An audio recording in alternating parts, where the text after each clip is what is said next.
जय गुरुदेव। गुरु ब्रह्मा गुरु विष्णु गुरुदेवो महेश्वर गुरु साक्षात् परब्रह्म तस्मै श्री गुरवे नमः। ओम नमो ब्रह्मादिभ्यो ब्रह्म विद्या संप्रदाय कर्तृभ्यो वंश ऋषिभ्यो महद्भ्यो नमो गुरुभ्यः। सर्वोपप्लवरहित प्रज्ञान घन प्रत्यगर्भो ब्रह्मैवागमस्मि अहं पदार्थरहितः। ओंकारपीठ सिद्धांतं ब्रह्म विद्योपदेशिका श्रीमन्नारायणं सूर्यं सद्गुरुभ्यो नमो नमः। बृहद्वासिष्ठ सिद्धांतं पूर्णबोधोपदेशिका वेंकटेश्वर योगेन्द्रं सद्गुरुभ्यो नमो नमः। आत्मानात्मतीतमनिशं केवलात्मोपदेशिका वेमुल रामयार्य योगेन्द्रं सद्गुरुभ्यो नमो नमः। क्षराक्षरमतीतं च अचलपूर्णोपदेशिका पूर्णानंद पुल्लयार्य सद्गुरुभ्यो नमो नमः। द्वयात्मरहित सिद्धांतं परमपुरुष प्रबोधक श्री विवेकानंद सुब्बयार्य सद्गुरुभ्यो नमो नमः। अस्मद्गुरु समारंभं कृष्ण सांदीप मध्यमं ओंकारपीठ पर्यंतं वंदे गुरु परंपरं। जय सद्गुरु प्रभु महाराज को जय। ప్రభాత సేవ ఏమన్నా చెప్పాలా ఇంకేమన్నా ఏదో ఒకటి చెప్పు అంతే. ఈ సుమారు ఉంది కలబా. ప్రభాత సేవా జయరే ఓ భక్తులారా ప్రభాత సేవా జయరే. ప్రభాత వేళయందు ప్రభువును లేవాదీసి ప్రభాత వేళయందు ప్రభువును లేవాదీసి కాలకృత్యములు తీర్చి కరుణించి మని వేడ ప్రభాత సేవా జయరే. మేలు కొమ్మని వేడరే ఓ భక్తులారా మేలైన పాట పాడరే. మేలు కొమ్మని వేడరే ఓ భక్తులారా మేలైన పాట పాడరే. మేలు కొమ్మని మేలు కొమ్మని వేడి మేలైన పాట పాడి మేలు కొమ్మని వేడి మేలైన పాట పాడి సాలగాను తీంచి సాష్టాంగ పడను రారే ప్రభాత సేవా జయరే. పాదములను కడుగరే ఆ పైన ప్రభునకు హస్తములను కడుగరే. పాదములను కడుగరే ఆ పైన ప్రభునకు హస్తములను కడుగరే. మోదంబు తోడ ప్రభుని మోము ప్రక్షాళనిచ్చి మోదంబు తోడ ప్రభుని మోము ప్రక్షాళనిచ్చి పాదులే నట్టి ఎరుక ప్రభుని పాదాల నుంచ ప్రభాత సేవా జయరే. స్నానానుష్ఠానమివ్వరే సద్గురునికి పుడే జరియంచు దుస్తులివ్వరే. స్నానానుష్ఠానమివ్వరే సద్గురునికి పుడే జరియంచు దుస్తులివ్వరే. స్నానానుష్ఠానమిచ్చి జరియంచు దుస్తులిచ్చి స్నానానుష్ఠానమిచ్చి జరియంచు దుస్తులిచ్చి భూషణాదుల పెట్టి మోసంపు ఎరుక వీడి ప్రభాత సేవా జయరే.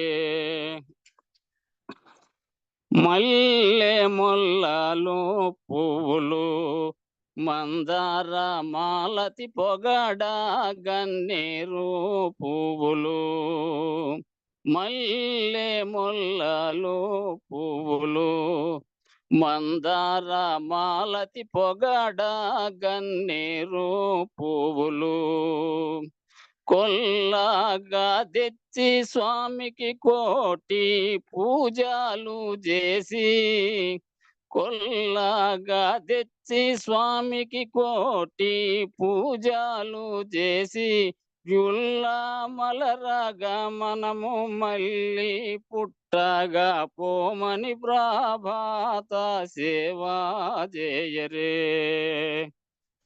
ధూపదీపములివ్వరే, సద్భక్తి ఎరుక తాంబూల మూల నుంచరే. ధూపదీపములివ్వరే, సద్భక్తి ఎరుక తాంబూల మూల నుంచరే. ధూపదీపములిచ్చి తుచ్చం పూయరుక వీడి, ధూపదీపములిచ్చి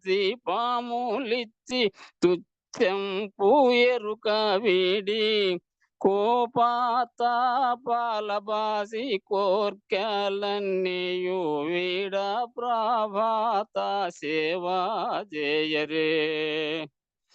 నైవేద్యమూలనివ్వరే, మా ప్రభునాకిపుడే నానా ఫలమూలనివ్వరే.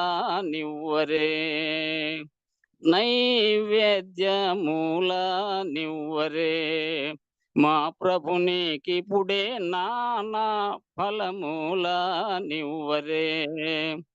నైవేద్యమూలనిచ్చి నానా పలహారమిచ్చి, పానీయములనిచ్చి పాటలో పాడరండు ప్రభాత సేవా చేయరే. పీల్కానా వాసుడితడే, ఆచార్యులైన లక్ష్మణ దేశికేంద్రులే. పీల్కానా వాసుడితడే, ఆచార్యులైన లక్ష్మణ దేశికేంద్రులే. దాసుడైనట్టి జననికి ఆశలు గోసివేసి, దాసుడైనట్టి జననికి ఆశలు గోసివేసి, నాశారగితునకిపుడే హారతులివ్వరండు ప్రభాత సేవా చేయరే.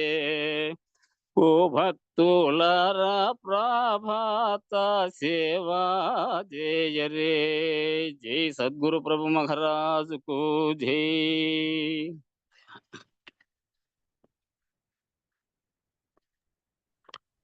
జై గురుదేవ. జై గురు. అందరూ మ్యూట్ చేసుకోండి. ఇంకా చదివేది మొదలు. మన పేజీ నెంబర్ చెప్పండి. 209.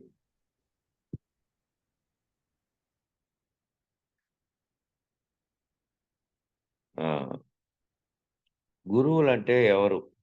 అప్పటికి గురువులు అంటే ఇంతకుముందు నిన్న ఉదయం మానవులకు తన ప్రయత్నానికి తగినటువంటి ఫలితం రావట్లేదు, ఏ ప్రయత్నము చేయని వాడికేమో సుఖం కలుగుతున్నది, ఇదేమిటని చూస్తే అది ఏమిటి అనేది తెలుసుకుంటే పునర్జన్మలు ఉన్నాయని అనే విషయం అనుకున్నారు. వారి వారి సంచిత కర్మలను బట్టి గత జన్మలో ఏం చేశారు, గత జన్మలో ఏదో పుణ్యంగా అన్ని ఉత్తమ కార్యాలు చేసిన వాడు ఈ జన్మలో సులభంగా ఏం చేయకుండానే సంపన్నుడుగాను ఏం చేయకుండా ఇతరులు చేస్తూ ఉంటాడు. కానీ వారి యొక్క సంచిత కర్మలను బట్టి ఒకడేమో రెయిన్బోర్డ్లో తీవ్రంగా కష్టపడుతూ ఉన్నప్పటికీ ఫలితం లేకుండా ఉంటుంది. దానికి కారణం ఏమిటి అనేది విచారణ చేత దానికి ఇది కారణం అని తెలుసుకోకుండా, ఎందుకైతోంది అనేది లేకుండా అట్లా దుఃఖంలోనూ దీంట్లో మునిగిపోయి ఉంటాడు. కాబట్టి ఈ పునర్జన్మలు ఉన్నాయనేది వాళ్ళు ఊహించారు, కనిపెట్టారు. పూర్వము ఈ తత్వ విచారణ, తపస్సుల చేత, వాళ్ళ భావాలను వికసించడం చేత పూర్వం మునులంతా తెలిపిన మార్గం బట్టి ఈ పునర్జన్మలు ఉన్నాయని కనిపెట్టారు. ఒక భగవంతుడు ఉన్నాడని, ఈశ్వరుడు ఉన్నాడని, తనే ఒక ఈశ్వరుని సృష్టించుకొని తానే ఈ విధమైనటువంటివన్నీ భావనలు లేకపోయి ఈశ్వరుడు సర్వకారణమని, అతను అనుగ్రహిస్తాడని, అతని యొక్క ప్రతిమలను పెట్టుకొని పూజిస్తూ ఉంటే ఈశ్వరానుగ్రహం కోసం ప్రయత్నిస్తున్నాడు. కాబట్టి అనుగ్రహం ఒకరికి ఇచ్చేది ప్రత్యేకంగా ఒకరికి పోయేది లేదు, తీసేసేది అనేది ఉండదు. సర్వము ఒక్కటిగా ఉండేది ఉంటుంది ఈశ్వరత్వంలో. జీవుని యొక్క చర్యలను బట్టి, జీవుడు చేసినటువంటి సంచిత కర్మలను బట్టి వాడు అనుభవించుకుంటూ ఉండాల్సిందే తప్ప ప్రత్యేకంగా దేవుడు, దేవత వచ్చి ఒక్కరికి ప్రత్యేకంగా చేయదు. తన యొక్క కర్మ ఫలితాలనే తాను అనుభవిస్తూ ఉంటాడు. అది సుఖం గాని, దుఃఖం గాని, ఏదైనా గాని తనకు ఏర్పడేది. కాబట్టి తాను ఏమిటి, ఈశ్వరుడు ఏమిటని తెలుసుకునే భాగంలోనే విచారణ అంతా జరుగుతోంది. కాబట్టి ఇది కూడా మానవుడు తన యొక్క బుద్ధి జ్ఞానంతోనే చేస్తున్నాడు. తనకున్నటువంటి బుద్ధిలో బుద్ధిలో ఉన్నటువంటి వివేకంతోనే, ఈ జ్ఞానంతోనే చేస్తున్నాడు. ఆ జ్ఞాన వికాసం చాలదు. ఆ జ్ఞానం ఏమిటంటే తన వరకు తన గురించి ఆలోచించుకొని నాకెందుకు వస్తున్నాయి, నేనేం చేయాలి, నేను దేవుణ్ణి ప్రార్థించాలి, ఇట్లాంటివన్నీ మామూలు సాధారణ జ్ఞానంగా ఆ జ్ఞాన వికాసం చాలదు. ఇంకా జ్ఞానం పదునెక్కాలి అంటే గురువుని ఆశ్రయించి, ఆ గురువు ఎవరు, గురువులంటే ఎవరు అప్పటికి అంటే ఈ మార్గంలో శాశ్వతానందం కోసం ప్రయత్నం చేసిన వాళ్ళే గురువులు. ఎవరు అటువంటి గురువులు మనకు అని ఆలోచన చేస్తే, ఎవరైతే ఈ మార్గంలో పోయి శాశ్వతానందం పొందారో చేసిన వాళ్ళే గురువులు. ప్రయత్నం చేసి శాశ్వతానందం పొందిన వాళ్ళే గురువులు. ఈ మార్గంలో తాము అనేది లేదని పరిపూర్ణ బోధలో ఈ పుట్టుక, చావు అనేటువంటి రెండిట్లో నుంచి, చక్రంలోంచి విడిపడిన వాళ్ళు, విచారణ చేసినటువంటి వాళ్ళు, శాశ్వతానందమైనది ఏదో అది పొందినటువంటి వాళ్ళు, దుఃఖ నివృత్తి చేసుకున్న వాళ్ళు, ఈ విచారణ ద్వారా పొందిన వారికి వాళ్ళకేది, వాళ్ళ అశరీరులుగా, శరీరం ఉన్నట్టే అశరీరులుగా అయిపోయారు. వాళ్ళకి ఏ రకమైనటువంటి దుఃఖము లేదు. వాళ్ళకి ఏ రకమైనటువంటి కలిగేటువంటి కలుగుతా ఉన్నప్పటికీ వాటిని సహజ స్వీకృతిలో ఉంటారు వాళ్ళు. సహజంగా తీసుకునే సహజ స్వీకృతి అంటే సహజంగానే రిసీవ్ చేసుకుంటారు దాన్ని. దానికోసం అంతులేని దుఃఖంతోనో లేకపోతే అంతులేని ఆనందం అనేది రెండూ ఉండవు. ఇది పొందినప్పుడు, అది పొందనప్పుడు అట్లా ఒకసారి ఒక్కో రకంగా లేకుండా సహజ స్వీకృతిలో ఉండేటువంటి వాళ్ళు ఉంటారు. అట్లా వాళ్ళు అనుసరించినటువంటి మార్గాన్ని మనకు చెప్పేవాళ్ళు గురువులు. వాళ్ళు ఏ విధమైన మార్గాన్ని అనుసరించారు, ఏ విధమైన మార్గం ద్వారా తాము గురుకృపకు పాత్రులై వాళ్ళు ఏ విధంగా అశరీరులుగా అయిపోయారు. కాబట్టి అట్టి మార్గాన్ని మళ్ళా మనకు బోధించే వాళ్ళే గురువులు. అటువంటి వాళ్ళని పట్టుకున్నారు. ఎందుకంటే వాళ్ళు ఎందుకు ఇంత ఆనందంగా ఉన్నారు, మాకందరికీ ఈ సుఖం లేదేమిటి, మాకులా మీకు కూడా సంసారం ఉన్నప్పటికీ, మాలాగే మీకు కూడా సంసారం అనేది ఉన్నప్పటికీ వేదన దుఃఖం ఎందుకు లేదు, మీకు వేదన దుఃఖం లేదు, మాకు వేదన కలుగుతోందే ఎందుకబ్బా అనే భావన ఆ శిష్యునికి ఏర్పడి, మాకులాగా లేదే, మేము మీ దగ్గరికి వస్తే కనీసం ఆ విధంగానైనా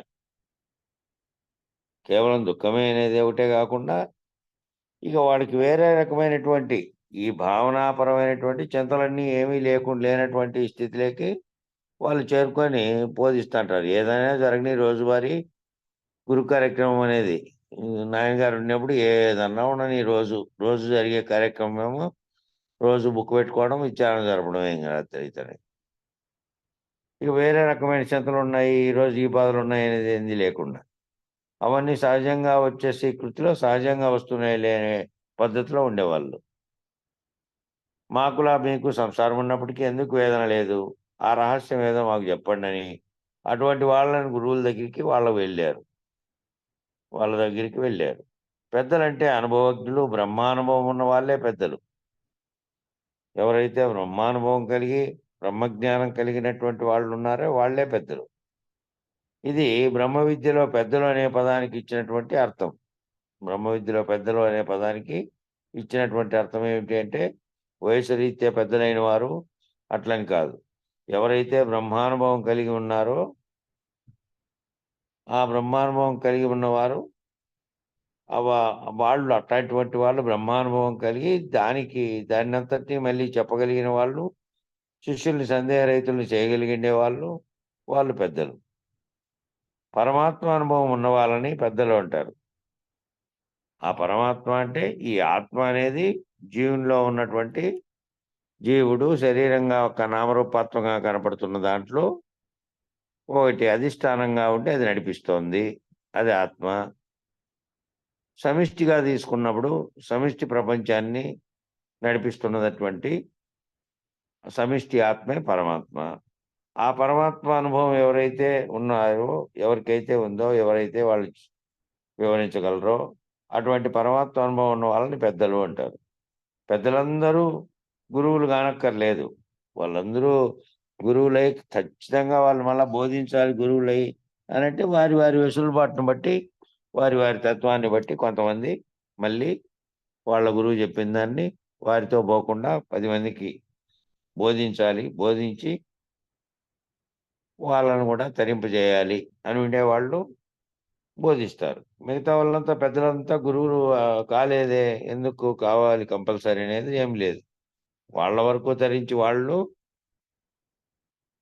ఈ ప్రపంచం అనే దుఃఖంలోంచి, ఈ పుట్టుక చావు అనే జనన మరణ చక్రంలోంచి దాటుకొని ఉంటే చాలు అటువంటి వాళ్ళు. ఇక అందరూ గురువులుగా మారాల్సిన పని కొంతమంది పెద్దవాళ్ళు అయినప్పటికీ వాళ్ళకు ఎవరైనా వచ్చినప్పుడు చెప్తూ ఉంటారు. వాళ్ళ యొక్క బ్రహ్మానుభవాన్ని. మిగతాదప్పుడు ఖాళీగా ఉంటారు. అంతా గురువులు అయి తీరాలి అనేది ఏమీ లేదు. పెద్దలందరూ గురువులు అయితారనేది ఏం లేదు. పెద్దలుగానే వాళ్ళ బోధ తెలుసుకొని మిగిలిపోయే వాళ్ళు ఉంటారు. కానీ పెద్దలు అప్పుడప్పుడు తమ స్వానుభవం నుండి ఒక్కొక్క వాక్యాన్ని వదులుతారు. ఆ పెద్దలుగా ఉన్నోళ్ళు ఏం చేస్తారంటే, వాళ్ళకు స్వానుభవం వచ్చింటుంది కాబట్టి వాళ్ళ గారి గురువు దగ్గర వాళ్ళు అన్ని రకాల సందేహ నివృత్తిని పొందింటారు కాబట్టి వాళ్ళ అనుభవంలో సొంతంగా వచ్చినటువంటి విషయాలను కూడా అప్పుడప్పుడు చెబుతూ ఉంటారు. ఆ వాక్యము నీకు ఉపయోగపడుతుంది. అది ఆప్తవాక్యంగా పనికొస్తుంది. అందుకని పెద్దలు గురువులు కాకపోయినప్పటికీ, పెద్దలనే వాళ్ళందరూ గురువులు కాకపోయినప్పటికీ, మామూలు పెద్దలైనా మీరు ఎప్పుడైనా చూసుకున్నప్పుడు మరి వేదాంత పరంగా కాకుండా మామూలు పెద్దలుగా చూసుకోండి. మీ ఇంట్లో పెద్దలో లేకపోతే సమాజంలో ఉన్నటువంటి పెద్దలో. వాళ్ళ అనుభవంతో వాళ్ళు ఏదైనా సలహా చెప్తారు మీకు. ఈ రకమైనటువంటి ఇట్లా చేస్తే మేలు నాయన, లేకపోతే మా అనుభవంతో మేము చూసింది చెప్తున్నామని. గురువులు కాకుండా పెద్దలుగా ఉన్న వాళ్ళు చెప్పే వాక్యాలైనా కూడా స్వానుభవం నుంచి చెప్తారు కాబట్టి అది ఉపయోగపడుతుంది. ఆ వాక్యం నీకు ఉపయోగపడుతుంది. అది ఆప్తవాక్యంగా పనికొస్తుంది. అట్లా లేదనుకో, వాళ్ళ అనుభవంతో చెప్తున్నారు కాబట్టి మనకు ఉపయోగపడవచ్చు అనేది కొందరికి ఉంటుంది. కొంతమంది మొండి వాళ్ళు ఉంటారు. వాళ్ళు వినేవాళ్ళు ఉండరు. అది మన స్పెక్టేటర్ అనే ఆంగ్లంలో ఉండేదోటి. పరానుకరణము అనేది. దాన్ని తెలుగులోకి మన పానుగంటి లక్ష్మీ నరసింహారావు గారు అనువాదం చేశారు. అనువాదం చేసిన బుక్‌లో ఏమంటాడంటే దాంట్లో తాతస్య కూపోయి మితి బ్రువాణ చారం జలం కాపురుషా పిబంతి అని ఒక శ్లోకం ఉంది. ఆ దారింటి పోయేవాడిని, ఆ దారిలో పోకు నాయనా, నువ్వేదో బావిలోకి పోతున్నావే, ఆ బావిలో నీళ్ళు మంచివి కాదవి. అది తాగడానికి అనువైనవి కాదు. ఆ పక్కనుండే బావిలోకి పో అని చెప్పాడనుకో, ఈయన ఈ ఊరాయనే ఈయన అనుభవంతో చెప్తున్నాడు. లేదంటే ఆ పిల్లోడికి తెలీదు కాబట్టి ఆ పోయేవానికి తెలీదు, పాపం చెబుదామని చెప్పాడు ఈయన. చెబితే వాడేమన్నాడంటే, నా ఇష్టం నువ్వెవరు చెప్పడానికి, ఇది మా తాత తవ్విచ్చినది కాబట్టి నేను మురికి నీళ్ళైనా సరే ఇవే తాగుతానన్నాడనుకో మొండోడు. మనం ఏం చేయలేం. కాబట్టి ఎవరైనా కూడా సమాజంలో ఏదైనా చెప్పారు అంటే వాళ్ళ అనుభవంతో చెప్తున్నారు. వినేవాడు నాకు అనుభవం లేదు కాబట్టి వాళ్ళ అనుమతి చెప్తున్నా నిజమే ఉండొచ్చు అనే ఆలోచన ఉండి అనుసరించేవాడైతే అనుసరిస్తాడు. అది మామూలు సమాజంలో జరిగేది. కానీ వేదాంత విషయాల్లో వీళ్ళు గురువులుగా మారినటువంటి వాళ్ళు వాళ్ళ ప్రవర్తన గనక సమాజంలో చూసేవాళ్ళు వీళ్ళు వేదాంత జ్ఞానంతో ఉన్నారు, మామూలు వాళ్ళకి అతీతంగా ఉన్నారు అనేది కలిగితే వాళ్ళంతకు వాళ్ళే ఏదో తెలుసుకుందాం పోయి అనేవాళ్ళు ఏర్పడతారు. అందువలన ఈ పెద్దలంతా గురువులు కాకపోయినప్పటికీ గురుతుల్యులే. అట్లాంటి పెద్దలు కూడా వాళ్ళ అనుభవంతో ఈ సమాజంలో చెప్పేవాళ్ళు కూడా గురుతుల్యులు లాంటి వాళ్ళే. వాళ్ళు నిన్ను నడుపుతారు ఒక్కోసారి. నిన్ను నడుపుతారు అంటే నీకు నీ నడకకు నువ్వు ఏదైతే పక్కల ఉన్న వాళ్ళని చూసి నేర్చుకుంటావో, మనం ఇలా చేయాలి, వాళ్ళు ఈ విధంగా చేసి బాగా ఉపయోగపడతారు. వాళ్ళ యొక్క అనుభవం నీకు ఉపయోగపడుతుంది. నువ్వు చూసి పెట్టుకుంటే. అది ఆప్తవాక్యంగా పనికొస్తుంది. అందుకని పెద్దలు గురువులు కాకపోయినప్పటికీ గురుతుల్యులే. వాళ్ళు నడుపుతారు ఒక్కోసారి. తాత్కాలికంగా ఉపాయాలు చెప్తారు. వాళ్ళని ప్రార్థించినప్పుడో, వెంబడించినప్పుడో చెప్తారు. గురువులంటే గురు శిష్య న్యాయంగా చెప్తారు. గురువు దగ్గర అనుభవం ఉంటుంది. ఆ గురువు ఏ పద్ధతిలో, ఏ మార్గంలో అంచెలంచెలుగా నిన్ను భ్రాంతి రహితుడిని చేసి ముక్త స్థితిలో పెట్టాలనుకునేటువంటిది తెలిసే ఉంటాడు. కాబట్టి గురువు ఏం చేస్తాడంటే రకరకాలైనటువంటి వాళ్ళు వాళ్ళ దగ్గరికి వచ్చింటారు కదా! మామూలు సాధారణంగా చదువుకొని ఎక్కువ పుస్తక జ్ఞానం గాని, ఇతర ప్రపంచ జ్ఞానం గాని లేకుండా ఇంట్లో ఏదో వాళ్ళ పని వాళ్ళు చేసుకుంటూ ఉన్నవాళ్ళు కొందరు. కొంతమంది కొన్ని రకాలైనటువంటి గ్రంథాలలో పరిచయం ఉన్నటువంటి అర్థం చేసుకోగలిగిన వాళ్ళు, కొంతమంది కొంత దూరం ఆధ్యాత్మికంగా ప్రయాణించిన వాళ్ళు, ఇట్లా కొంచెం కొంచెం వాళ్ళు అంతా ఉంటారు. కాబట్టి వాళ్ళకు ఏ రకమైనటువంటి స్థితిలో చెప్పుకుంటూ పోతే అర్థమైతుంది అనేది గురువుకు స్వానుభవమే. కాబట్టి గురువు దగ్గర ఉండే అనుభవంతో ఏ పద్ధతిలో, ఏ మార్గంలో అంచెలంచెలుగా భ్రాంతి రహితుడిని చేయాలి అని తనను ఆశ్రయించిన శిష్యుడిని చేయగలడు. భ్రాంతి రహితుడిని చేసి ముక్త స్థితిలో పెట్టాలనుకునేటువంటిది తెలిసి ఉంటాడు. తెలిసి ఉంటాడు కాబట్టి పెట్టాలనేటువంటిది ఏ విధంగా నేను ముక్త స్థితిలో పెట్టాలనేది గురువుగారికి తెలుసు. పైగా దానిని ఉపాయంతో, ఉదాహరణతో నీ బుద్ధికి అవగాహన అయ్యేటట్టుగా చెప్తాడు గురువు. ఏ ఏ విధమైన ఉపాయంతో చెప్పాలి. ఈ కాబట్టి ఏ స్థితిలో, బోధలో, ఏ మెట్టులో ఉన్నవారికి ఆ మెట్టులో నుంచి దాటుకోవడానికి ఏ రకంగా చెప్తే వాళ్ళు అవగాహన చేసుకుంటారు అని చెప్తాడు గురువు. ఇప్పుడు ఈ గ్రంథం రాసినటువంటి విద్యాసాగర్ రావు గారు, ఈ మురళీకృష్ణారావు గారు వీళ్ళంతా ఆహ్, వాళ్ళ గురువుగారు చెప్తూ ఉంటే పక్కన సందేహాలన్నీ రాసుకుంటూ మళ్ళీ మళ్ళీ అడిగినప్పుడు పక్కన రాసుకుంటూ రికార్డ్ చేసుకొని ఉండేవాళ్ళు. అయితే వాళ్ళ గురువుగారు ఏం చేశారంటే ఒక్కటి ఆయన చెప్తూ ఉంటే ఆయన యొక్క అనుభవాలు చెప్పుకుంటూ వచ్చారు. ఏ ఏ అనుభవాలంటే తాను యువకుడుగా, పిల్లోడుగా ఉన్నప్పుడు మొత్తం మామూలు ప్రాపంచికంగా ఉండే ఆధ్యాత్మికం లేకపోయినప్పుడు తలెత్తినటువంటి సందేహాలు, ఒక్కరొక్కరి దగ్గర ఏ విధంగా తీర్చుకున్నాడు అనే దానిలన్నిటిని ఆఖరుగా వచ్చి మళ్ళీ కొల్లి గురుప్రసాదరావు వారిల్లు వాళ్ళ గురువు. నిర్భయానంద స్వామి వాళ్ళ గురువు కొల్లి గురుప్రసాదరావు వారిల్లు. వాళ్ళ గురువు దగ్గర ఏ విధంగా ఆయన పొందాడనే దాన్ని ఏం చేశారంటే సాధనానుభవ క్రమము అనేది ఒకటుంది బుక్కు. ఆ బుక్ రాశారు. అది కృష్ణాపురం ఆశ్రమంలో కూడా ఉంది. చదివామది. సాధనానుభవ క్రమం. మేము చదివినాం ఇక్కడ. ఇంగా ఆన్‌లైన్‌లో దీంట్లో చదవలేదు. ఆ సాధనానుభవ క్రమంలో ఆ సాధన చేస్తూ ఉండగా తనకొచ్చినటువంటి ఒక్కొక్క సందేహము దానికి అనుభవరూపకంగా ఏ విధమైనటువంటివి కలిగాయి. కలుక్కుంటూ వచ్చాయి. ఏ విధంగా కలుగుతూ వచ్చినాయి, ఏ విధంగా భ్రాంతులు వీడుతూ వచ్చినాయి. ఒక్కొక్కరి దగ్గర ఒక్కో విధంగా తాను ఒక్కో గురువు దగ్గరికి పోయినప్పుడు వాళ్ళు చెప్పినటువంటి పెద్దలుగా చెప్పినటువంటి వాక్యాలేమిటి? తాను పొందినటువంటి అనుభవ క్రమం ఏమిటి? సాధనానుభవ క్రమము అనేది ఒక చిన్న పుస్తకం ఉంది. అట్లా వీళ్ళు వాళ్ళ యొక్క అనుభవాలు ద్వారా ఎవరెవరు చెప్పినా గూడా వాళ్ళు ఈ బోధలో, ఆ బోధలో ఉండేవాళ్ళు చెప్పినప్పటికీ గూడా దాంట్లో వాళ్ళ అనుభవరీత్యా వాళ్ళకి తెలిసినటువంటి కొన్ని విషయాలు చెప్పింటారు గాబట్టి, పెద్దలు చెప్పినప్పుడు వాళ్ళు సులభంగా చెప్పగలుగుతారు అని, ఇంకా ఈ ఈ బోధలో వచ్చిన వాళ్ళు మిగిలిన వాళ్ళందరికంటే కూడా ఇంకా సులభంగా చెప్పగలరు. ఎందుకంటే ఆల్రెడీ భ్రాంతుల్ని తొలగించుకొని ఉన్నటువంటి స్థితిలో ఉంటారు కాబట్టి, ఇంకా భ్రాంతి రకంగా ఉండేవాళ్ళు వాళ్ళేదో ఆశించి చెప్తారు కాబట్టి వేరే రకాలుగా ఉండేవాళ్ళు. ఈ అచల మార్గంలో ఉండేవాళ్ళు పూర్తిగా ఉదాహరణతో, ఉపాయంతో నీ బుద్ధికి అవగాహన అయ్యేటట్టు చెప్పగలరు. అంత శ్రమ తీసుకోరు పెద్దలు. ఆప్తవాక్యాన్ని అడిగినటువంటి వాళ్ళకి అందిస్తారంతే. ఇద్దరూ కూడా పరమాత్మగా స్వానుభవంగా ఉన్నవాళ్ళే. పెద్దలన్నా, గురువులన్నా ముందు వాళ్ళ మీద భక్తి కలగాలి. ముందు వాళ్ళ మీద భక్తి కలగాలి. పెద్దలన్నా కూడా, గురువులన్నా కూడా ముందు ఏం కలగాలి వీళ్ళకి అంటే వాళ్ళ మీద భక్తి కలగాలి. పెద్దల యందు, గురువుల యందు భక్తి ఉండాలి. గురువుగారు దొరికారు, నాకో సమస్య ఉంది చెప్పండి, చెప్తారా లేదా అని మెడ మీద కత్తి పెట్టి చెప్పించుకోవడం కాదు. నాకు ఈ సమస్య వచ్చింది చెప్తారా లేదా అని. అట్లా కాదు కదా. నీకు తెలుసుకోవాలనే దీంతో పోయి కూర్చొని నువ్వు భక్తిగా కలిగి దాన్ని తెలుసుకోవాలనేటువంటి ఆర్తితో అడగాలి.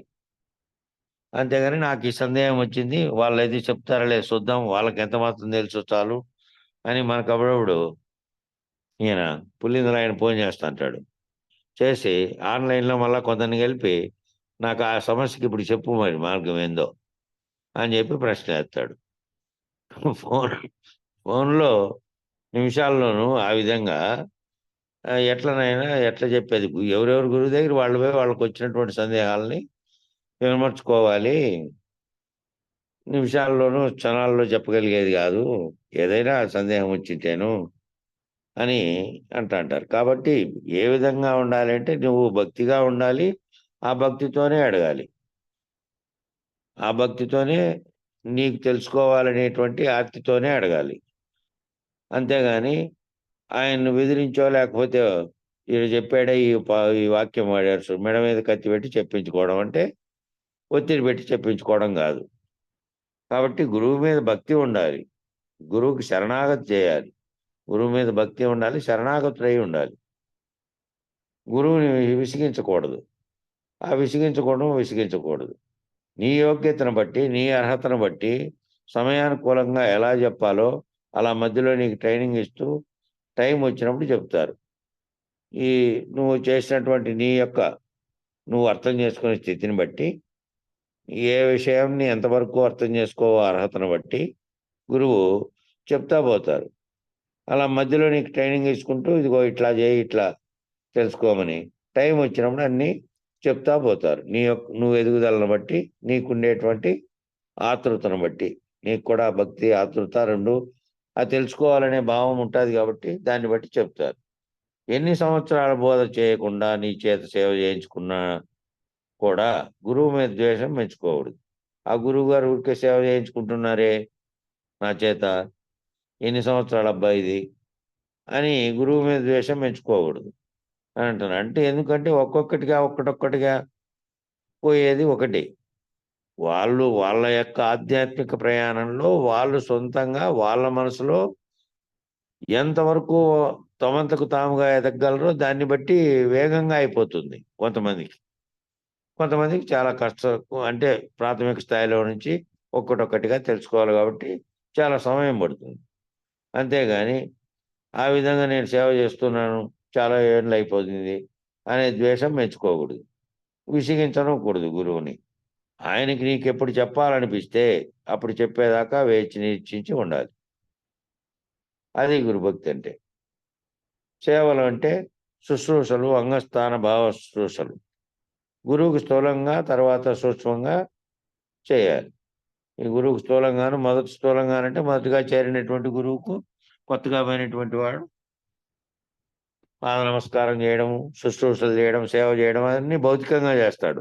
అప్పటికి ఇంకా పైమెట్లోనేటువంటి సూక్ష్మ స్థాయిలో చేయడం అనేది లేదు. అప్పుడు తాను అక్కడ భౌతికంగా ఉన్నాడు కాబట్టి భౌతికంగా అవన్నీ చేస్తాడు. గురువుకు స్థూలంగాను తర్వాత సూక్ష్మంగాను చేయాలి.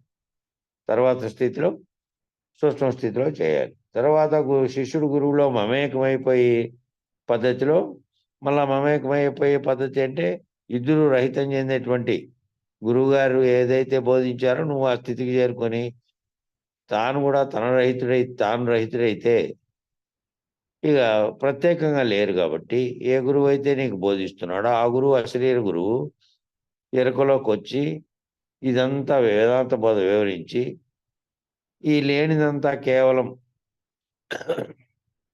ఒక సుదీర్ఘమైనటువంటి కళలో వచ్చినట్లు కళలో ఏ విధంగా వచ్చిందో నీకు బ్రహ్మానుభవం కలిగే వరకు ఈ బ్రహ్మ అనేటువంటి భావం వ్యక్తమయ్యి అవ్యక్తంగా ఉన్నటువంటి స్థితిలో నిర్గుణ పరబ్రహ్మం నుంచి సగుణ బ్రహ్మమై సగుణ బ్రహ్మము సృష్టికి కారణమైంది అనేది భావన ఎక్కడి దాకా వచ్చిందో అదంతా కూడా విచారం చేసి ఆటి వరకు పోయిండే వారికి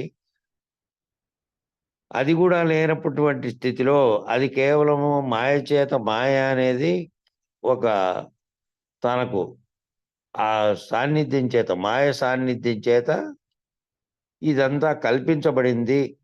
బ్రహ్మకు సంకల్పం మాత్రమే కలిగితే ఆ సంకల్పం వ్యక్తమై సర్వప్రపంచం ఉన్నట్టుగా తోపింపజేయడానికి మాయ సాన్నిధ్యం చేత అదంతా తోపింపబడింది, నిజానికి లేనిది అనేది గురువు గారు చెప్పి ఇంకా దానికి కొన్ని ఉంటాయి.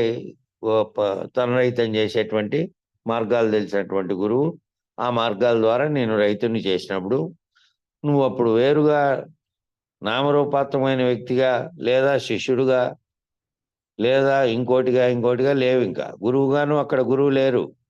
అశరీరుడై గురువు కూడా నిర్గుణ స్థితి లేకపోయినప్పుడు నీవు కూడా నిర్గుణ స్థితి లేకపోయినప్పుడు వ్యక్తం చేయడానికి కానీ ఉన్నావని చెప్పడానికి కానీ ఆ విధంగా ఉన్నారని చెప్పడానికి కానీ ఈ విధంగా నాకు అర్థమైందని చెప్పడానికి కానీ లేదు. లేనటువంటి స్థితిలో అవుతారు కాబట్టి ఎప్పుడు ఏ విధంగా ఇద్దరు గురువులో మమేకమైపోయే పద్ధతిలో ఆ గురు శుశ్రూషలు ఆఖరిలో ఎట్లుంటాయి శుశ్రూషలు అంటే అశరీర పద్ధతిలో సూక్ష్మ స్థితిలో ఉంటాయి ఆ గురు శుశ్రూషలు. ఇక ఆత్మతో ఆ ఈ శారీరకంగా ఇన్నాళ్ళు చేసినటువంటి శుశ్రూషల స్థితిలో నుంచి ఇద్దరు కూడా మమేకమైపోయే స్థితిలో ఉంటారు. ఇంకా ఇప్పుడు వేరే లేరు, అక్కడ వేరే లేరు. కేవలం భావనలో తాను శిష్యుడుగా గురువుగా ఉన్నప్పటికీ ఆ నిర్గుణ స్థితికి పోయి ఇద్దరు గురువు శిష్యుడు ఏకమనే స్థితిలోకి పోయిన తర్వాత వేరువేరుగా లేరు కాబట్టి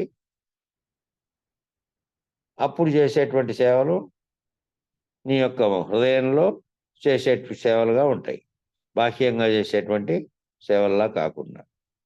కనుక సర్వకాలమందు భగవత్ భక్తి కలిగి గురువుల యందు పెద్దల యందు భక్తి కలిగి శుశ్రూషలు కలిగి ఉండొచ్చో అప్పుడు నీకు శ్రద్ధ పుడుతుంది. సర్వకాలమందు ఒకే రకంగా ఉండాలి. ఇంకా భగవంతుడు వేరుగా లేడు. ఇంకా సర్వవ్యాప్తమైన ఉన్నటువంటి భగవత్ పరమాత్మ స్థితి ఏదైతే చెప్పారో అది గురువులోనే ఉంది. గురువుకు వేరుగా లేడు అనే భావనతో నువ్వు నిరంతరము శ్రద్ధతో చేస్తూ ఉంటే ఆ పెద్దల యందు భక్తి కలిగి శుశ్రూషలు చేస్తే నీకు శ్రద్ధ పుడుతుంది. అప్పుడు మీకు శ్రద్ధ పుట్టేదాకా గురువు చెప్పడు. మీకు శ్రద్ధ లేకపోతే గురువు చెప్పినా కూడా ఆ భావనలోకి మీరు పోలేరు. మీకు శ్రద్ధ ఉంటేనే గురువు చెప్పట్లేదు అంటే గురువు చెప్తాడు బోధించేటప్పుడు మీకు శ్రద్ధగా ఏర్పడి నాకు తెలియాలి, ఇంకా ఇటు వరకు తెలిసింది, ఆ మిగతా ఏదో తెలియాలి అని ఒక్కొక్క స్టెప్లో నుంచి వచ్చారు కదా. ఇప్పుడు మనము 1వ తరగతి కాటి నుంచి మనం బడికి పోయి కూర్చొని నేర్చుకొని చెప్పినటువంటి దాంట్లోకి నేర్చుకొని మళ్ళీ వాటికి పరీక్షలు రాసి మళ్ళీ వాటికి మీరు ఉత్తీర్ణులు కావాలంటే మీ పని కదా. అది బోధించే పని గురువుది. నీకు సందేహం ఏర్పడితే తీర్చే పని గురువుదే. ఆ భక్తితో నువ్వు నిరంతరం ఆ భక్తి పుట్టి ఆ శ్రద్ధ ఎవరికి ఉండాలి? ఆ శ్రద్ధతో నేర్చుకోవాలనే శ్రద్ధ శిష్యుడికి ఉండాలి. ఆ శ్రద్ధ ఉన్నటువంటి మీకు శ్రద్ధ పుట్టేదాకా గురువు చెప్పడు, శుశ్రూషలు చేయించుకుంటూనే ఉంటాడు. నీకెప్పుడు భక్తి ద్వారా శ్రద్ధ కలిగిందో ఆ శ్రద్ధ ఉన్నటువంటి శిష్యునికే చెప్పాలి. అటువంటి శ్రద్ధ ఉంటేనే చెప్పాలి.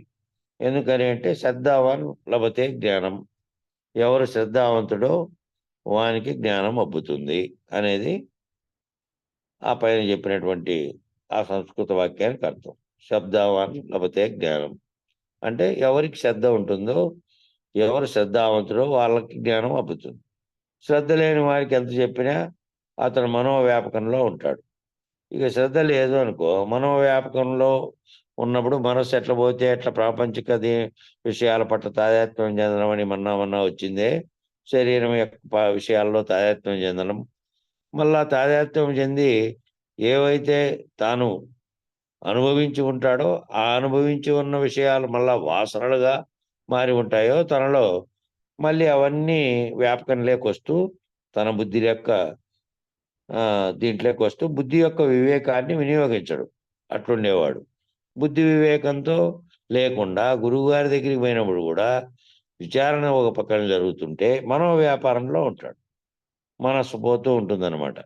వ్యాప్తమైపోతూ విషయాల పట్ల, దీనిల పట్ల పోతుంది. కాబట్టి అప్పుడు ఏమనుకోవాలి అంటే, మనసు బుద్ధి వివేకంతో దాని మీద శ్రద్ధ పెట్టి దాంట్లోనే లీనమై వినట్లేదు, మనోవ్యాపారం ఎక్కడో ఉంది అని. శ్రద్ధ కలిగిన వాడు మనోవ్యాపకాన్ని కాసేపు పక్కన పెట్టి, ఆ శ్రద్ధ ఉండేవాడు ఏం చేస్తాడంటే మనోవ్యాపకాన్ని అంతా పక్కన పెట్టి గురువాక్యాన్ని, పెద్దల వాక్యాన్ని కాసేపు శ్రద్ధతో, వివేకంతో, ఏకాగ్రతతో వింటాడు. ఆ శ్రద్ధ ఉండేవాడు ఏం చేస్తాడంటే గురువాక్యాన్ని, పెద్దల వాక్యాలని కాసేపు శ్రద్ధతో, వివేకంతో, ఏకాగ్రతతో వింటాడు. వాని యొక్క వ్యాపకాన్ని అంతా పక్కన పెడతాను. నేను ఏ పని మీద ఇప్పుడున్నా ఈ క్షణంలో, ఈ ఈ దీంట్లోకి తప్ప పక్కకు పోతున్నప్పటికీ కూడా మళ్ళీ ఈ వాక్యం పోతుందే, ఈ వినుతున్నటువంటిది ఏం చెప్తున్నారో దాన్ని నేను నాలేకి తీసుకోలేనప్పుడు మళ్ళీ ఎక్కడో ఉన్నప్పుడు రాడు. గురువుగారి గురుముఖంగా పోయి కూర్చున్నప్పుడు గురువుగారు చెప్తున్నప్పుడు అప్పుడు అర్థం చేసుకోలేకపోతే, వినకపోతే, ఏకాగ్రత లేకపోతే ఎక్కడో పెట్టుకుంటే ఆ కాసేపు కూడా మళ్ళీ మనసు ఎక్కడెక్కడో విహారం చేస్తూ ఉంటే కాసేపు శ్రద్ధతో, వివేకంతో, ఏకాగ్రతతో కాసేపు వింటాడు. కాసేపు పక్కన పెట్టి కాసేపు వింటే సరిపోతుంది. ఇవన్నీ అవసరమని చెప్తున్నాం. ఇవన్నీ అవసరమనే చెప్తున్నారు. ఇవన్నీ లేకుండా వచ్చింది, వస్తుంది, ఏదో దిన్నము రోజు కొన్నాళ్ళు భజన చేసుకుంటూ, బుక్ చదువుకుంటూ, విచారణ చెప్తున్నారు దాన్ని వినుకుంటూ అనేది కాదు. మనసు పూర్తిగా దాని మీద కేంద్రీకరించి ఆ చెప్తున్న విషయాన్ని మళ్ళా మీలో మీరు మననం చేసుకొని, మళ్ళీ ఏమైనా సందేహం ఉంటే గురువుగారి దగ్గర పోయినప్పుడు మళ్ళీ విచారణ చేసుకొని, ఇప్పుడు గురువుగారు లేరు, సందేహం అనేది గురువుగా ఉండే మాలాంటి వాళ్ళకు కూడా సందేహాలు వస్తూ ఉన్నాయి. వచ్చినప్పుడు ఇంకో పెద్దల దగ్గర పోయినప్పుడు ఇదిగో ఇది ఈ విధంగా ఉంది, వీళ్ళు ఈ విధంగా చెప్పారు, ఇందులో సందేహం వస్తుంది నాకు అని అన్నామనుకో, అట్లా సందేహాన్ని అట్లా వాళ్ళ ద్వారా కూడా మన గురువు లేనప్పుడు మన సహచరులు అయినటువంటి వాళ్ళు, గురువులుగా ఉన్నవాళ్ళు, జ్ఞానంతో ఉన్నవాళ్ళు, ఈ స్థితిని అధిగమించినటువంటి స్థితిలో ఉన్నవాళ్ళు చెప్తారు అంతే. చెప్తే మనం ఎవరు ఇందాక చెప్పారు కదా, ఎవరు ఏ పద్ధతిలో చెప్పినా కూడా వాళ్ళ అనుభవ వాక్యాలు చెప్పినప్పుడు, అనుభవజ్ఞులైనటువంటి వాళ్ళు చెప్పినప్పుడు వాళ్ళు గురుపుత్రులే, గురువులే ఉండేవాళ్ళు కాబట్టి విని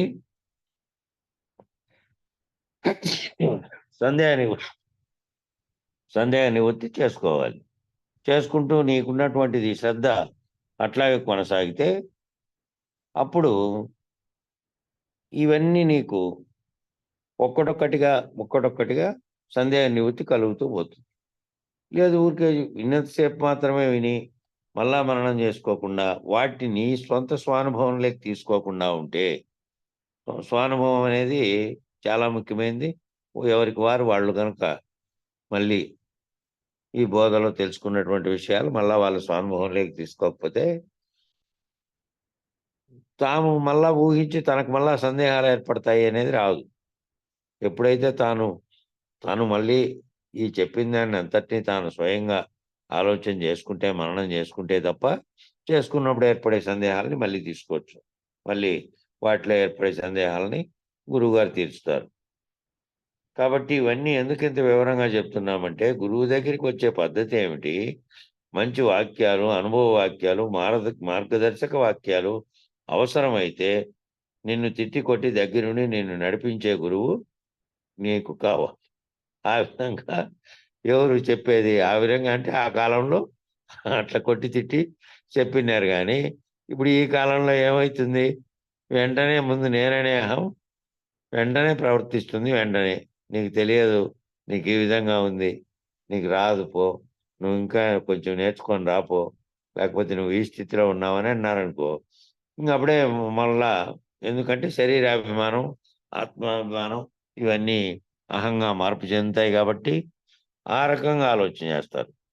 వెంకటేశ్వర అవధూతలాగా తిట్టి కొట్టి కాలుతుందని అవన్నీ చేసినారనుకో, అప్పుడు అట్లే వాళ్ళు ఏం చేశారు? వాళ్ళు శరణాగతులై ఏమి చేసినా గురువు తిట్టినాడు కొట్టినాడు అని ఏం చేసినా కూడా వాళ్ళు అట్లే ఉన్నారు ఆ కాలంలో గురువుల దగ్గర. ఇప్పుడు అట్లా కాదు కాబట్టి ఏదన్నా అవన్నీ ఏ రకమైనటువంటి భావాలు ఏ రకమైనటువంటి వచ్చినా కూడా గురువు గురువే కాబట్టి ఆ నడిపించే గురువు కాబట్టి ఆ ఏవి చేసినా కూడా నీకు ఇది కావాలని చెప్తాడు కాబట్టి నీవు ఏ విధంగా తెలుసుకొని ముక్తుడు కావాలనే లక్ష్యం ఒక్కటే ఉండాలి. ఇంకా ఇతర లక్ష్యాలు ఇతర రకమైనటువంటి భావనలు ఇతర రకమైనటువంటి ఉంటే ఏ రకమైనది ఉన్నా కూడా అదే అహంకార రూపం దాలుస్తుంది. గురువు నన్ను ఈ విధంగా అన్నాడనో ఇంకోటనో ఏ రకమైనది ఉన్నా కూడా అది ఆత్మాభిమానము, మళ్ళీ ఆ తర్వాత అహంకారం అది. కాబట్టి దగ్గరుండి నేర్పించే గురువు కావాలి. బుద్ధి చెప్పేవాడు బుద్ధితేనేమయ్యా విశ్వదాభిరామ వినురవేమా అని ఇక్కడ వేమన వాక్యాన్ని వివరించినారు. ఒకటి బుద్ధి చెప్పేటువంటి గురువు, బుద్ధి చెప్పేవాడు బుద్ధితేనేమయ్యా, మనకు బుద్ధి చెప్పేవాడు ఒక గుద్దితే ఏమైందయ్యా, విశ్వదాభిరామ వినురవేమ, నువ్వు తెలుసుకునే కోసం నీకు బుద్ధి చెప్పాడంతే అని నువ్వు భావించు అన్నారు. నిన్ను నువ్వు గురువుకి సమర్పించుకోవాలి. ఆ స్థితిలో నువ్వు భావన ఉండాలి. కాబట్టి గురువు గారు నన్ను తిట్టండి కొట్టండి చంపండి కానీ ప్రాణాలు తీసేయండి, నాకు మాత్రం ఈ జ్ఞానం ఈ పాఠం కావాలి, మీరు నా సంగతి పూర్తిగా చూసేదాకా మిమ్మల్ని వదలను, పూర్తిగా నన్ను నేను మీకు అర్పణ చేసుకుంటున్నాను, ఈ శరీరాన్ని ఈ ప్రాణాన్ని ఈ మనస్సుని పూర్తిగా మీ పరం చేస్తున్నాను, మీరు ఏం చేసుకుంటారో చేసుకోండి అన్నట్లుగా తయారు కావాలి. అంటే సర్వస్వ శరణాగతి. సర్వస్వ శరణాగతి అంటే ఇదే అర్థం. గురువుగారు నేను ఏదైనా చేయండి, ఇంకా నన్ను తిట్టండి కొట్టండి ప్రాణాలు తీయండి, ఏం పర్వాలేదు, నాకు మాత్రం ఈ జ్ఞానం ఈ పాఠం కావాలి, మీరు నా సంగతి పూర్తి చూసేదాకా మిమ్మల్ని వదలను, పూర్తిగా నన్ను నేను మీకు అర్పణ చేసుకుంటున్నాను, ఇంకా నా ఆధిపత్యం ఏమి లేదు, మీ ఆధిపత్యంగా శరీరం శరీరము మనసు అన్నీ కూడా తనదన మనములు అని మనకు ఉంది కదా ఆ వాక్యం ఇది. ఆ విధంగా అర్పణ చేసుకుంటూ ఉన్నా, ఇక మీదే స్వాధీనం, మీరేం చేసుకుంటారో చేసుకోండి అన్నట్టుగా మీరు సర్వస్వ శరణాగతిగా ఉండాలి. అది శ్రద్ధ అంటే. శ్రద్ధ అంటే అది. శిష్యుడు అంటే గురువు చేత శిక్షింపబడటానికి తనుమన ప్రాణాలని సమర్పించేవాడు. గురువు చేత శిక్షింపబడడానికంటే తాను శిక్షణ అంటే ఏదో శిక్ష అంటే అదే పనిగా శిక్షించేదని కాదు, తాను శిక్షణ పొందడానికి. శిక్షింపబడటం అంటే ఇంకా శిక్షణ పొందడమే. తాను శిక్షింపబడటానికి తను మన ప్రాణాలని సమర్పించేవాడే శిష్యుడు. శిష్య అనే శబ్దానికి అర్థము ఏమిటంటే గురువు చేత తన ఆత్మజ్ఞానం కొరకు తను మన ధనాన్ని అర్పణ చేసి దానిని గురువు ఏ రకంగా అయినా చేసుకొని అని గురువుకు పూర్తి హక్కులు దఖలు చేసేవాడే శిష్యుడు. పూర్తి తన హక్కులన్నీ గురువుకి దఖలు చేసేవాడే శిష్యుడు. అప్పుడు శిష్యుడి దగ్గర ఉన్న ఏ సంపదనైనా సరే గురువు అడగకుండానే తీసుకోవచ్చు. ఆ విధంగా ఉండే శిష్యుని దగ్గర గురువు తీసుకోవచ్చు. శిష్యుడు దానిని ఆనందంగానే భావించాలి తప్ప నన్ను అడిగితే నేను ఇస్తాను, అందరూ ఇంత ఇస్తే దానికి 10 నేను ఇస్తాను, ఏది ఇచ్చినా నేను లెక్కబెట్టి ఇస్తాను, నేను అంత ఇచ్చానని నాకు పేరు రాకపోతే ఇస్తే లాభం ఏముంది, అందరిలాగా ఏముంది, నా పేరు బయట దాంట్లో పెద్దదేయాలి, ఇంకా ఇట్లా రకరకాలైనటువంటిది దాని మీద అన్ని చోట్ల నాకు తెలపాలి అని తాను ప్రదర్శించేటువంటి స్థితి ఉండకూడదు. గురువు యొక్క ఆ భావంతో ఎంత అడిగాడో అంటే చేతగాని నా స్థాయిని మించి గురువు అడిగాడు అనుకోండి, ఆ ఇచ్చేవాడు ఇయ్యలేడు. నా స్థితి ఇది స్వామి అని ఇచ్చాడు. కానీ చాలా ఇచ్చాను నేను కాబట్టి, వాళ్ళందరూ తక్కువ వాళ్ళు కాబట్టి నేను ఎక్కువ వాడిని, నాకు ఎక్కువ ప్రాధాన్యత అనడానికి లేదు గురువును. ఎంత నువ్వు ఎక్కువ ఇచ్చిండొచ్చు, నీ యొక్క స్తోమతను బట్టి నువ్వు 10,000 ఇచ్చావు, ఇంకో ఆయన స్తోమతను బట్టి 10 రూపాయలే ఇచ్చాడు గురువుకు అనుకో, దక్షిణ పెట్టాడు. అయితే దాంతో ఆ మాట ఎందుకు, అది కూడా దేనికి, అక్కడ జరిగేటువంటి ఏదైనా కార్యక్రమానికి ఉపయోగపడే విధంగా ఆ విధంగా ఇవ్వాలి. కానీ ఏదో ఆయనకు కాదు కదా. ఒకవేళ గురువు పరిస్థితి బాగా లేనటువంటి స్థితిలో ఉంటే ఎవరెవరి స్తోమతను బట్టి వాళ్ళ భావాన్ని బట్టి ఇస్తారు. అంతేగాని మళ్ళీ దానికి ప్రాధాన్యత ఇవ్వడు. నేను ఈ విధంగా ఇచ్చాను, నా దగ్గర ఎక్కువ సంపద ఉంది కాబట్టి నేను ఇచ్చాను కాబట్టి నాకు ప్రాధాన్యత ఇవ్వాలనేది ఏమీ లేదు. నాకు పేరు రాకపోతే నేను ఇచ్చి ఏం లాభం అనే పద్ధతిలో ఉండకూడదు. లాభం ఏమిటి, ఇంకా లాభమే లేదు, నువ్వే లేవు, ఏమిటి తెలుసుకోవడానికి వచ్చావు? నేను లేను, గురువు లేదు, సర్వము లేదు, కేవలము సుదీర్ఘమైనటువంటి ఒక కళగా ఏర్పడింది. కళలోంచి మేల్కొంటే కళలో తోచినవన్నీ ఏమి ఎట్లా లేవో, ఈ జన్మకు వచ్చినటువంటి ఈ శరీరం విరమించే వరకు ఈ శరీరంలో ఉండి ఆవరణగా చేసుకొని ఏదైతే సర్వటిని నడిపిస్తోందో ఆ నడిపిస్తున్నది కానీ, ఆ దానికి వచ్చినటువంటి కారణమైనది కానీ అవన్నీ లేనే లేవు అనేది తెలుసుకోవడానికి వచ్చినప్పుడు, మళ్ళీ ఇక్కడ సంపద మళ్ళా కాబట్టి వాళ్ళు ఎక్కువ చేశారు, నేను ఎక్కువ చేశా, ఇదిగో నాకు ఇదిగో చూడు అనేది కానీ ఏదే కానీ లేదు. ఇంకా అంతా ఒకటే ఆడ. రూపాయి అయినా 10 రూపాయలైనా వాళ్ళ దీన్ని బట్టి వాళ్ళు ఇచ్చారు. దాన్ని ఉన్నా కూడా లేవు అనుకో, కొంతమంది ఉన్నా కూడా నా దగ్గర 10 కూడా లేదన్నాడు అనుకో, నాకే చాలా కష్టంగా ఉంది. ఒక ఆయన అన్నాడు అనుకో, ఒక ఆయన సర్వసంపన్నుడు, అన్నీ ఉన్నాయి, మనం దాంతో పేరుతో పని లేదు, మన కార్యక్రమం జరుగుతోంది, ఏది మన 100 సంవత్సరాల కార్యక్రమం, నాకు చాలా కష్టంగా ఉంది అన్నాడు. నాకే చాలా కష్టంగా ఉంది నడిచేది జీవితము అన్నాడు అనుకో, సరేనైనా తదాస్తు, ఓ పైసా కూడా ఏం అడగలేదు మనం. వాళ్ళ స్థాయి వాళ్ళ బాగా బాగా ఆర్థికంగా ఉన్నప్పటికి కూడా ఎందుకో వచ్చింది ఆ మాట అన్నారు, అంతే. అట్లా కాబట్టి మనం ఏం చేయలేము. వాళ్ళకి ఉండాలి, వాళ్ళకుంటే పర్వాలేదు, లేదు నాకు ఇంతే ఉందంటే సరే, ఎంత ఉంటే అంత. ఈ విధంగా ఏంది, ధనం అనే విషయంలోనే కానీ, లేదంటే నేను సేవ చేసిన విషయంలో కానీ, సేవ చేసిన దాంట్లో కూడా అంతే. నేను చాలా సేవ చేస్తున్నా, నేను పోయి ఇది చేస్తున్నా, నేను అనే పదం వచ్చిందో అంతరంగంలో ఇంకా ఉంది, అహం ఉంది, దాంట్లో నుంచి బయటపడలేదు. నేను ఇది చేశాను, నేను సేవ చేశాను, నేను ఇంకోటి ఏది కూడా నీ భావనలో ఉండాలి కానీ దాన్ని అనరాదు. అన్నీ ఆయన ఇష్టానికి వదిలేయాలి కానీ అన్నీ అనుకునే శిష్యుడు పనికిరాడు, ఇవన్నీ అనుకునే శిష్యుడు పనికిరాడు. సమర్పణ అయ్యాక నీవేమీ లేవు అక్కడ. నిన్ను నీవు సమర్పించుకున్న తర్వాత నువ్వు గురువులో చేరిపోయే వరకు, ఇద్దరు ఒక్కటేననేటువంటి స్థితి లేకపోయే వరకు ఇంకా నువ్వేమీ ఉండకూడదు అక్కడ, నీవేమీ లేవు. అన్నీ ఆయన ఇష్టానికి వదిలేయాలి, అన్నీ కూడా గురువు గారి ఇష్టానికి వదిలేయాలి. అంతేగాని మళ్ళా నువ్వు దాన్ని మళ్ళా నేను ఇట్లా వాళ్ళు ఇట్లా అని కెలికేటట్లు ఉండకూడదు. అంతటి గురు శిష్య న్యాయంగా అంతటి అవినాభావ సంబంధంగా శిష్యుడు గురువు దగ్గరికి వెళ్ళాలి. ఎట్లా, సర్వము గురువుగారి ఇష్టానికి వదిలేసినాను అనే భావనలో ఉండాలి. అంతటి గురు శిష్య న్యాయంగా అంతటి అవినాభావ సంబంధంగా శిష్యుడు వెళ్ళాలి గురువు దగ్గరికి. శ్రద్ధ వల్లనే సత్కర్మానుష్ఠానము చేయగలరు. ఆ విధమైన శ్రద్ధ ఉంటేనే, ఆ విధమైన అవినాభావ భావం ఉంటేనే మనసులో సత్కర్మాచరణ చేయగలరు. లేదంటే ఏమవుతుంది అంటే, ఏ స్థాయిలో ఆ స్థాయిలో ఇంకా లోపల పొడసూపుతూ ఉంది, ఆ స్వార్థమైన కొంత శాతం స్వార్థము, ఇంకోటో ఏదో ఒకటి ఉంది అనేది ఉంటుంది. సత్కర్మానుష్ఠానం ఎట్లా చేస్తారు? ఇంకా ఆ భావనలు ఉన్నప్పుడు చేయలేరు. కాబట్టి అంతా సర్వశరణాగతిగా వెళ్ళాలి. అంతా మీ ఇష్టమనే గురువు గారి ఇష్టానికి వదిలేసి ఏమి మీ చేతనైంది నువ్వు చేసుకుంటూ సేవ చేస్తూ ఉంటే, ఆ విధమైన అవినాభావ సంబంధంతో ఉంటే, అవినాభావ సంబంధం ఆ విధంగా గురువు ఇష్టానికి వదిలేసి ఉండాలి.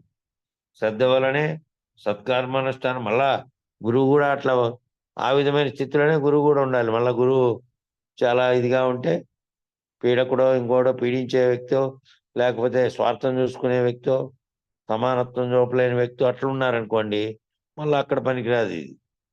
అప్పుడే మీకు అర్థమైపోవాలి గురువు యొక్క ఏ విధంగా ప్రవర్తన స్థితి అంతా. కాబట్టి ఇద్దరు ఆ విధంగానే ఉండాలి. కాబట్టి మీకు శ్రద్ధ వలనే, ఆ విధమైన శ్రద్ధ వలనే సత్కర్మ అనుష్ఠానం చేయగలరు. ఎందుకని అంటే ఆహార నిద్ర భయమైదురాని అనేది నీలో ఉంది. అవి ఆటంకపరచకుండా చూసుకుంటూ ఆత్మజ్ఞానానికి చేయవలసిన సత్కర్మలను చేయాలి. నీకు ఆహారం అనేది ఉంది, నీకు కుటుంబం ఉంది కాబట్టి, నీకు నీ యొక్క జీవితాన్ని నడుపుకోవాలి కాబట్టి, మామూలుగా జీవులకు ఉండేటువంటి ఆహారము, నిద్ర, నువ్వు నిద్రించే సమయం నీకుంది, భయము, మైథునము, ఈ అన్ని చర్యలు ఉన్నాయి నీకు కూడా. ఇతర జీవులకు ఉన్నట్టున్నాయి కాబట్టి, ఆ ప్రాపంచిక జీవితంలో నువ్వు ఉన్నప్పటికీ అది నీలో ఉంది కాబట్టి, అవి ఏవి ఆటంకపరచకుండా, అవి భావనలో ఏ విధంగానూ లేకుండా, ఆ శరీర స్థితి వచ్చినప్పుడు ఉదయం లేచావు, ఇప్పుడు నీ పనులన్నీ పోతావు. మామూలు కాలకృత్యాలు తీసుకునే కాటి నుంచి ఇతర వ్యవహారాలన్నీ కరెంటు పోయా నిమిషం లైట్ వేసుకో. ఆ విధంగానే రోజువారీ చర్యలన్నీ ఇప్పుడు పోయి చేసుకుంటావు. ఆ చేసుకునే జీవితానికి సంబంధించినవి నీ శరీరానికి సంబంధించినట్టు చేస్తున్నప్పటికీ భావనలో నువ్వు అవన్నీ రానియకూడదు. అవన్నీ ఆ చర్యలు యథావిధిగా నీ యొక్క కర్తవ్య నిర్వహణగా చేసుకుంటూ ఉండి, నేను చేస్తున్నాననే భావనలో కర్తవ్య నిర్వహణతో చేసుకుంటూ ఉండి, మళ్ళీ గురువు దగ్గరికి వచ్చినప్పుడు అవన్నీ ఆ సాంసారిక వ్యవహారిక జీవితంలో ఏమి ఆటంకం కాకుండా, అవి నీ కర్తవ్యంగా అవి చేసుకుంటూ, వాటిని ఆటంకపరచకుండా, దేన్ని ఆటంకపరచకుండా దాన్ని చేస్తూ, మళ్ళీ ఆత్మజ్ఞానానికి చేయవలసిన సత్కర్మలన్నీ చేయాలి. ఈ వేదాంత జ్ఞానానికి సంబంధించిన గురువుని ఆశ్రయించినావు కాబట్టి అవి చేసుకుంటూనే ఇవి కూడా చేయాలి. సంసారాన్ని కొనసాగిస్తూ పునర్జన్మలలోకి తీసుకొచ్చే కర్మలని, అవి మంచివైనా సరే, సమాజానికి, కుటుంబానికి, వ్యక్తిగతంగా ధర్మమైనప్పటికీ కూడా అది సంస్కారాలు పోగు చేసి మళ్ళీ పునర్జన్మలు తీసుకుంటుంది కాబట్టి దానిని దుష్కర్మలనే అంటున్నాం. కాబట్టి ఏమంటున్నామంటే సంసారాన్ని కొనసాగిస్తున్నాం ఉంది కాబట్టి రాజయోగిగా సంసారాన్ని కొనసాగిస్తూనే ఆత్మజ్ఞానం తెలుసుకొని ఈ భక్తితో ఇదంతా చేయడం అనేది నువ్వు ఈ పునర్జన్మలలోకి తీసుకొని వెళ్ళేటువంటి కర్మలుగా దీన్ని కొనసాగిస్తూ దీంట్లోనే ఉంటే, దాన్ని విచారించకుండా ఇది ఎంత ఉత్తమమైనటువంటి జీవితం అయినప్పటికీ కూడా, సంసారము, బాధ్యత, ఇవన్నీ ఎంత ఉత్తముడుగా నువ్వు పనిచేసినా కూడా అవి మళ్ళా తీసుకొని వెళ్ళేటివే కదా, మళ్ళీ పునర్జన్మలలోకి తీసుకొని వెళ్ళే కర్మలే. కాబట్టి శరీరానికి చేస్తున్నవి, కుటుంబానికి చేస్తున్నవి, ప్రపంచానికి చేస్తున్నవన్నీ నువ్వు వాటితో తాదాత్మ్యం చెందకుండా నీ బాధ్యతగా చేయాలి అంతే తప్ప, అవే లక్ష్యంగా చేసినారనుకో, వ్యక్తిగత ధర్మం ఇవన్నీ చేయాల్సినవన్నీ సమాజానికి, కుటుంబానికి చేయాల్సిన వ్యక్తిగత ధర్మమే, అది నీ ధర్మమే, అది నువ్వు చేసే తీరాలి కాబట్టి చేయాల్సిందే. అవి చేసినప్పటికీ కూడా వాటిని ఏమంటున్నాం మనం అంటే, అవన్నీ సంస్కారాలు ప్రోగు చేసి, అంటే ఈ అనుభవాలన్నీ నీ వ్యక్తిగత జీవితంలో నువ్వు రోజువారీ చేసే పనుల వల్ల లాభ నష్టాలు వస్తాయి, కొన్ని అనుభవాలు వస్తాయి, కొన్ని సుఖ సంతోషాలు వస్తాయి, కొన్ని దుఃఖాలు వస్తాయి. ఇవన్నీ కూడా నీ బాధ్యతగా నువ్వు ఎంత మంచివాడు అయినప్పటికీ చేసినప్పటికీ కూడా అవన్నీ మళ్ళా పునర్జన్మలు తీసుకొస్తాయి. కాబట్టి అవన్నీ నువ్వు చేస్తున్నప్పటికీ ధర్మంగా, నీ ధర్మం కాబట్టి భావనలో వాటిని మళ్ళీ వాటితో అంటకాగి వాటిని అనుభవాలుగా తీసుకొని వాటిని వాసనలుగా, సంస్కారాలుగా పోగు చేసుకోకూడదు. అవి పోగు చేసుకున్నాం అనుకో, మళ్ళీ పునర్జన్మలకి అది తీసుకుంటుంది కాబట్టి, కారణమవుతుంది కాబట్టి, వాటన్నిటిని ఏమంటున్నాం, దుష్కర్మలనే అంటున్నాం. ఉత్తముడుగా ఉండి నీ ఉత్తమంగా నీ కుటుంబానికి ధర్మంగా చేసినప్పటికీ కూడా ఆ కర్మలు ఎటువంటివి అంటే దుష్కర్మలే అవి. ఎందుకంటే నువ్వు బాధ్యతగా చేసినప్పటికీ మళ్ళీ ఆ సంస్కారాలన్నీ పోగు చేసుకొని మళ్ళీ జన్మకు వస్తాయి కాబట్టి అవి దుష్కర్మలనే అంటున్నావు. నీ బాధ్యతగా నువ్వు చేస్తున్నావు. నువ్వు సమాజంలో ఉన్నావు కాబట్టి, కుటుంబంలో ఉన్నావు కాబట్టి, నువ్వు భార్య పిల్లల్ని కట్టుకున్నావు కాబట్టి, నువ్వు ఇవన్నీ చేయాలి కాబట్టి బాధ్యతగా చేస్తున్నావు. చేస్తున్నప్పటికీ నువ్వు అవన్నీ మంచిగా చేస్తున్నప్పటికీ, బాగా చేస్తున్నప్పటికీ అవి కొన్ని సంస్కారాలు పోగు చేసి మళ్ళీ జన్మకు కారణమవుతాయి కాబట్టి దానిలన్నింటినీ దుష్కర్మలనే అంటున్నాం. అవన్నీ చేసినప్పటికీ ఇక్కడ కనుక పునర్జన్మ హేతువైనవి కాబట్టి అవన్నీ దుష్కర్మలే కాబట్టి పునర్జన్మ బంధము నుంచి విడిపించి ఆత్మజ్ఞానానికి ఆధ్యాత్మిక పయనానికి సాధనని కొనసాగించే కర్మలన్నీ సత్కర్మలు. ఏవి సత్కర్మలు అయితే ఆ పనులు చేయకూడదని కాదు, ఆ పనులన్నీ చేసుకుంటూ ఉండాల్సిందే. నీ ఉంది ధర్మబద్ధంగా చేసినప్పటికీ కూడా అవి బంధాలే, అవి ఎప్పటికైనా విడిపించేటివి కాదు. కాబట్టి అవన్నీ చేసుకుంటా బాధ్యతగా ఉన్నప్పటికీ పునర్జన్మ బంధం నుంచి విడిపించి ఆత్మజ్ఞానానికి ఆధ్యాత్మిక పయనాన్ని సాధనని కొనసాగించే కర్మలన్నీ సత్కర్మలు అవుతాయి. ఈ పునర్జన్మ బంధం నుంచి ఏవైతే విడిపిస్తాయో నీ ఆత్మ జ్ఞానం ఏదైతే ఉందో నేనేంటి, నా గురించి నేను తెలుసుకోవాలి, నా స్వరూపం ఏమిటి, నేను నామరూపాత్మకంగా కనపడుతున్న శరీరాన్నే, నేను చైతన్య స్వరూపంగా ఉన్నటువంటి ఆత్మన, ఈ సకల జగత్తు కూడా ఈ దేనివల్ల నడుస్తోంది, వాటికి ఉన్నటువంటి చైతన్యం ఏది, ఏ విధంగా వచ్చినాయి ఏవి, ఇదంతా ఆధ్యాత్మిక ప్రయాణం చేసి సాధన చేసి కొంతకాలం అవన్నీ కొనసాగించేటువంటి దీనికోసం చేసేటువంటి పనులు ఉన్నాయే అవి సత్కర్మలు. ఇది తెలుసుకోవడానికి ఏవో పనులు ఏవేవైతే చేస్తున్నావో అవన్నీ సత్కర్మలు. ఈ సత్కర్మలు ఎలా చేయాలి, ఈ సత్కర్మలు కూడా ఎలా చేయాలి, ఓ పని ఇదన్నట్టు కాదు. ఈ పని చేస్తే ఓ పని అయిపోతుంది తలప్ప అనేదో ఓ పని చేస్తే అక్కడ ఆ పని అయిపోతుంది అన్నట్లు కాదంట. ఓ పని అయింది అన్నట్లు కాదు, అనుష్ఠాన పద్ధతిలో చేయాలి. అనుష్ఠాన పద్ధతిలో నువ్వు దాంట్లో భావనలో అదే ఉండి అన్యం లేకుండా ఆ విచారణ చేసినప్పుడు మిగతాదప్పుడంతా ప్రాపంచిక సాధారణలోను ప్రాపంచిక విషయాల్లో కుటుంబ విషయాల్లో వాటికే సరిపోయింది కదా మిగతాదప్పుడు. కనీసం ఇది చేసేటప్పుడు అయినా ఈ భావన ఏ విధంగా ఉండాలి, ఇదంటే అనుష్ఠాన పద్ధతిలో ఏదో పని అయిపోతుంది ఇది అయిపోతే అన్నట్టు కాకుండా అనుష్ఠాన పద్ధతిలో నీ భావనలో దాంతోనే తాదాత్మ్యం చెంది చేయాలి.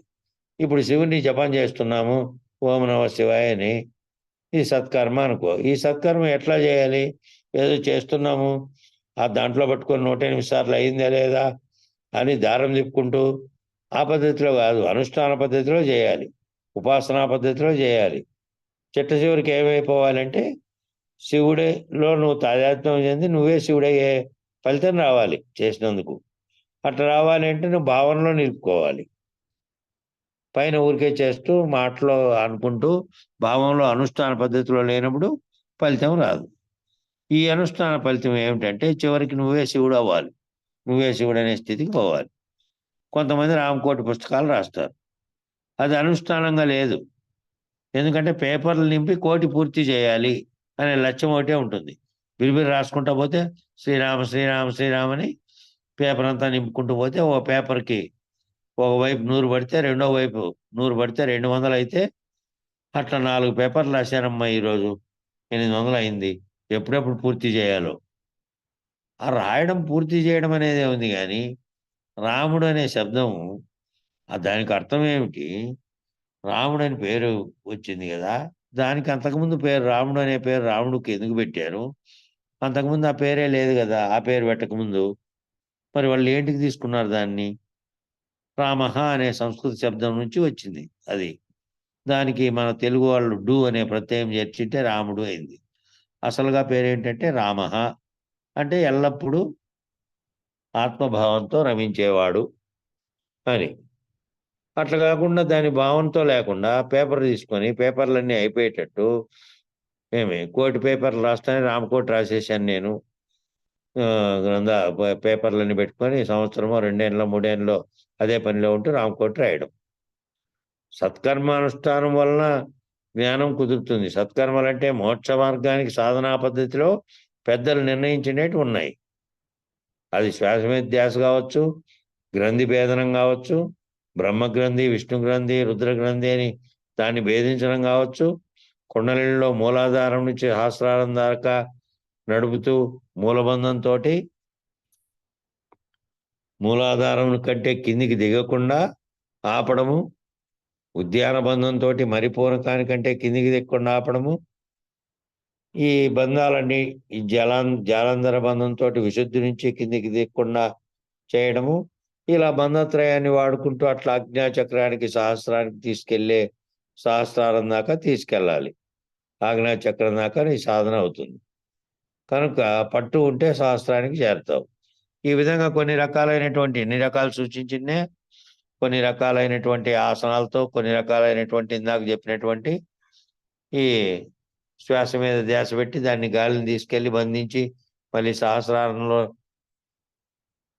దాని మీద దృష్టి నిలిపి గాలిని బంధించేసేటువంటి యోగ పద్ధతిలో చేసేటువంటి ఏ పద్ధతి అన్నా కానీ అవి ఆ పద్ధతులన్నీ ఒక్కో రకమైనటువంటి మార్గాలు తయారు చేసి పెట్టారు. కానీ ముందు నీకు ఉండాల్సింది ఏంటంటే పూర్తి దాని మీద శ్రద్ధ, దాని మీద ఆ శ్రద్ధతో నేర్చుకుంటున్న భావనలో నువ్వు భావం చెంది ఉండడం.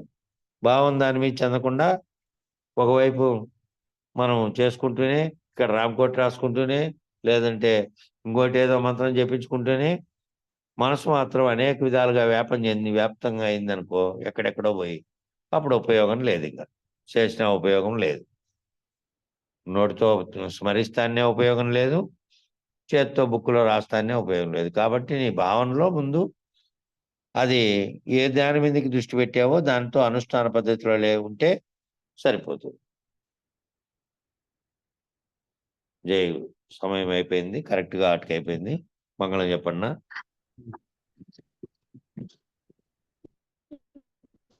నిర్వికారాయ సకల నిత్యముక్తిదాయకాయ నిర్గుణాయ నిర్మల నిత్యమంగళం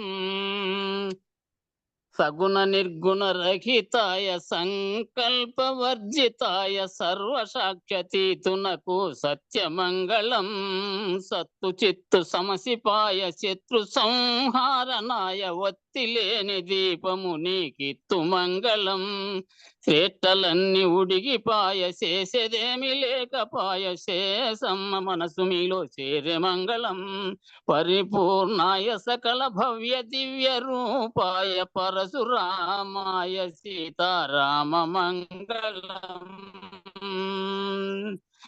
జై సద్గురు ప్రభు మహారాజుకు జై.